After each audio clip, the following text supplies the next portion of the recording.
एक आगळावेगळा Valentine day आपण इथे साजरा केला आहे.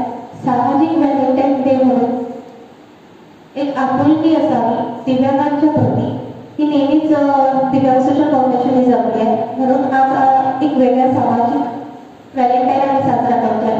डॉक्टर विशाल गोडे आणि सौ मेघा देशपांडे यांच्या वाढदिवसाच्या निमित्ताने आज हा आम्ही आगळावेगळा सामाजिक व्हॅलेंटाईन डे इथे साजरा करतोय.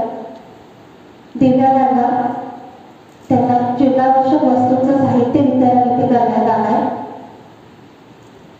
दिव्यांग सोशल फाउंडेशन ही संस्था निरंतर दिव्यांगांच्यासाठी विविध उपक्रम राबवत असते. त्यांना आपलं पायावर सक्षम करण्याकरता उभं करण्याकरता विविध उपक्रमातून